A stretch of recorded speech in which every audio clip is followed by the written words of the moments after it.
How we doing today, folks? How we doing? Alright, everybody. So, North Korea says that the U.S. is hell-bent on hostile acts despite wanting to talk. North Korea's mission in the United States accused the United States on Wednesday of being more and more hell-bent on hostile acts against Pyongyang despite President Donald Trump wanting to talk between the two countries.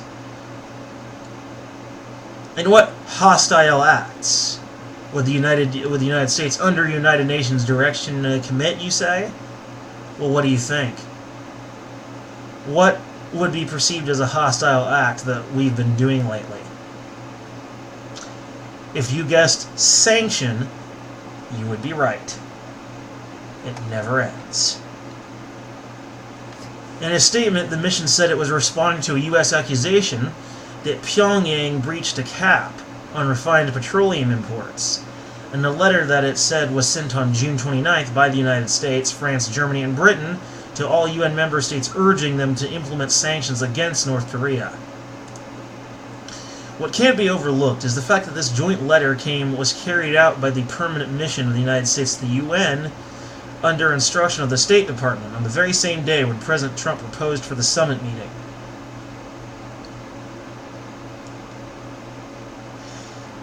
Now, it is possible, however unlikely, that someone within the State Department, with Trump's consent, did it, and Trump did not, however, make the decision himself. Sort of a George W. Bush, Donald Rumsfeld sort of situation. Now, I don't want to be too explicit about how I feel about Donald Rumsfeld, but let's just say that if I were running the country, he'd be swinging by his neck, if you catch my meaning. Nonetheless, it could be a similar situation of someone proposing an idea to a naive president within the State Department and then acting with their permission and consent, but not their intention. Trump became the first sitting U.S. president to set foot in North Korea, not a small deal, on Sunday when he met leader Kim Jong-un in the Demilitarized Zone, or DMZ, between the two Koreas. The pair agreed to resume stalled talks aimed at getting Pyongyang to give up its nuclear weapons program. The North Korean UN mission said the June 29 letter to UN member states speaks to the reality that the United States is practically more and more hell-bent on the hostile acts against the DPRK. They're talking about the DPRK-US dialogue.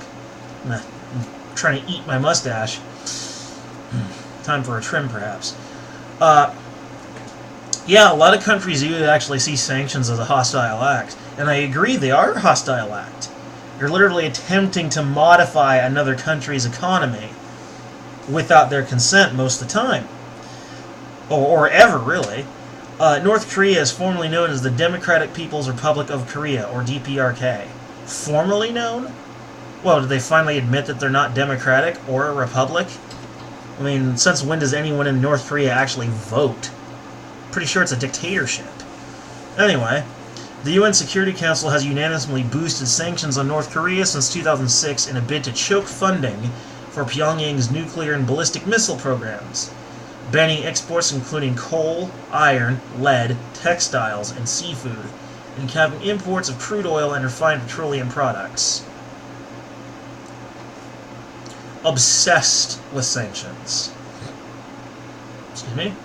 The United States, backed by dozens of allies, told the Council Sanction Committee last month that North Korea had breached an annual UN cap of 500,000 barrels imposed on December 2017, mainly through transfers between ships at sea. Washington wanted the 15-member North Korea Sanctions Committee to demand an immediate halt to deliveries of refined petroleum to North Korea. However, Pyongyang allies Russia and China delayed the move. The letter from the United States, Germany, Britain, and France, cited by North Korea's UN mission and viewed by Reuters, was actually dated June 27th. It urges all UN member states to comply with Security Council sanctions requiring the repatriation of all North Korean workers by December 22nd, 2019. It is quite ridiculous for the United States to continue to behave obsessed with sanctions and pressure campaign against the DPRK, considering sanctions as a panacea for all problems, the North Korean UN mission said on Wednesday. They do have a point. I mean, our government these days does an awful lot of sanctioning, and they act like it's the miracle cure to all problems, when really it's a problem in of itself when you think about it. Since it's literally been alienating us to a lot of our more modern allies, and even some of our older allies are kind of looking at us with like a look of like, really, you know?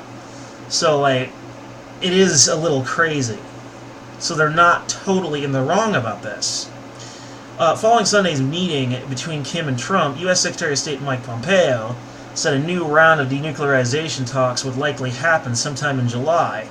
Probably in the next 2 or 3 weeks, and North Korea's negotiators would be foreign ministry diplomats. The United States and other UN Security Council members have said there must be strict enforcement of sanctions until Pyongyang acts, while Russia and China have suggested the Council discuss easing the measures. All UN member states will have to keep vigilance against deliberate attempts by the United States to undermine the peaceful atmosphere that has been created on the Korean Peninsula in no easy way, the North Korean statement said. But yeah, our government has been going very sanction crazy lately, and as I said, our more modern allies have been alienated, and even some of our older allies, with the exception of Britain, are just kind of eyeing us up like, dude, what are you doing? You know? And really, like I said, sanctioning while meeting Kim at the same time, there's no way that Trump did both. That would be stupid. Someone in the State Department must have had his permission and consent, but not his intention. Meaning, it's not something he personally wanted to do, but gave them the go-ahead. Similar to when Donald Rumsfeld pushed the Patriot Act towards George W. Bush. I would not put such a thing past our current government, or any government we've had in the last 80 years. It seems pretty classic, if you ask me. The United States State Department is shady as hell. Shady AF. I mean, forget George W. Bush. How about what was going on with Ronald Reagan and how his own cabinet administration was literally running the White House behind his back? Which initially was more benevolent because of his Alzheimer's, but after a while, they liked the additional power they suddenly had, and it went to their heads.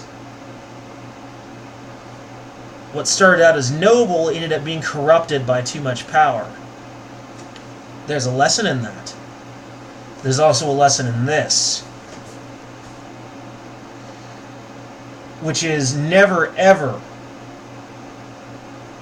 try and do something like sanctioning while also wanting peace at the same time.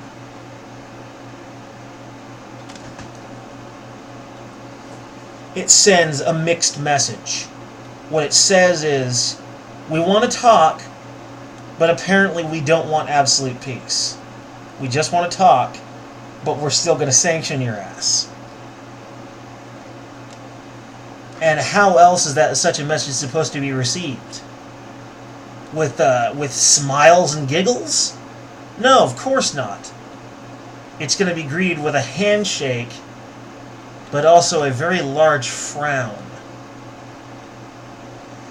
Needless to say, all the sanctioning just needs to stop. Trump needs to cut it out with that shit. It's getting us a fat lot of nowhere. Anyway.